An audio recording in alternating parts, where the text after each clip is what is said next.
तो आज इस वीडियो में हम लोग पढ़ने जा रहे हैं ट्रायल बैलेंस। ट्रायल बैलेंस हमारा क्या होता है, चलिए देखते हैं। Trial balance a statement prepare to check the mathematical accuracy और the book keeping. Trial balance हमारा वो स्टेटमेंट होता है जिसको हम बनाते हैं किस लिए, मैथमेटिकल एक्यूरेसी को चेक करने के लिए, जो भी हमने अकाउंट्स को प्रिपेयर किया है उसको। It list all debits and credit balances from the ledger account on a specific date. इसमें सभी डेबिट और क्रेडिट अकाउंट्स की बैलेंसेस होते हैं जो लेजर से लाए होते हैं एक स्पेसिफिक डेट के लिए, पर्टिकुलर डेट पर। तो क्या होता है ट्रायल बैलेंस? ट्रायल बैलेंस हमारा वो स्टेटमेंट होता है जिसको हम बनाते हैं मैथमेटिकल एक्यूरेसी को चेक करने के लिए, और इसमें हमारे वो सभी आइटम्स होते हैं, वो सभी लेजर अकाउंट्स के लेजर अकाउंट्स होते हैं जिसमें डेबिट और क्रेडिट अमाउंट को लिया जाता है एक स्पेसिफिक डेट को लेकर। अब आ जाते हैं फीचर्स ऑफ ट्रायल बैलेंस। क्या फीचर्स होते हैं? Prepared at a specific date, एक पर्टिकुलर डेट को बनाया जाता है। Checks arithmetical accuracy, mathematical accuracy या अरिथमेटिकल एक्यूरेसी को चेक करता है कि जो भी अकाउंट्स बनाए गए हैं उनमें कोई मिस्टेक्स तो नहीं है, अमाउंट के कैलकुलेशन में कोई मिस्टेक तो नहीं है। Total of debit and credits, इसमें डेबिट और क्रेडिट्स के टोटल होते हैं जितने भी अकाउंट्स होते हैं लेजर में। List balances from ledger accounts, और ये जो बैलेंसेस आते हैं कहाँ से आते हैं? ये हमारे आते हैं लेजर अकाउंट से।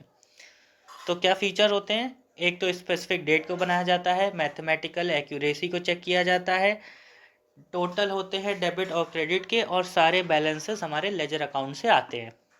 ये होते हैं हमारे फीचर्स ऑफ ट्रायल बैलेंस। अब आते हैं कि इसके एडवांटेज क्या हैं। एडवांटेज ऑफ ट्रायल बैलेंस देखते हैं। पहला एडवांटेज क्या है? Helps to verify mathematical accuracy. वही फीचर वाला पॉइंट आ गया है, मैथमेटिकल एक्यूरेसी को समझने में मदद करता है। Facilitate financial statement preparation, financial statements को बनाने में हेल्प करता है। एड्स इन आइडेंटिफाइंग एरर, कोई अगर एरर हो रही है तो उसको पहचानने में हेल्प करता है। एंश्योर अकाउंट्स आर बैलेंस्ड, ये चेक करता है कि जो भी अकाउंट्स बनाए गए हैं वो सभी बैलेंस हुए हैं या बैलेंस नहीं हुए हैं।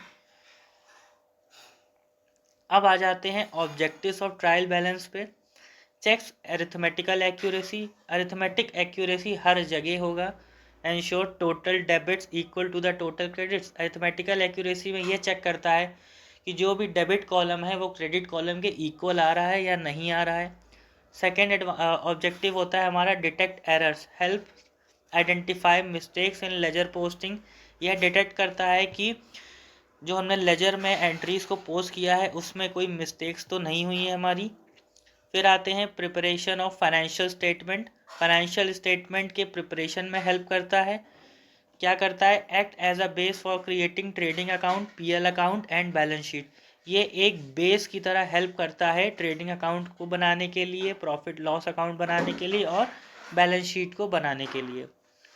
Summarise ledger accounts, provides a quick summary of all the accounts in one place. जितने भी अकाउंट्स हमारे बने हैं, जितने भी हमारे लेजर अकाउंट्स बने हैं, ये उसकी एक समरी प्रोवाइड कर देता है एक ही जगह पर। तो ये कुछ इस तरीके का हमारा ट्रायल बैलेंस का फॉर्मेट होता है, ये देख सकते हैं आप। इसमें हमारे दो कॉलम होते हैं, एक डेबिट कॉलम होता है, एक हमारा क्रेडिट कॉलम होता है। और जब भी हम ट्रायल बैलेंस को स्टार्ट करते हैं तो ऊपर हेडिंग आती है हमारी ट्रायल बैलेंस एज ऑफ, वहाँ पे हमारी एक पर्टिकुलर डेट बनती है क्योंकि एक पर्टिकुलर टाइम पीरियड के लिए बनाया जाता है ये। ऐसे ही वीडियोस के लिए चैनल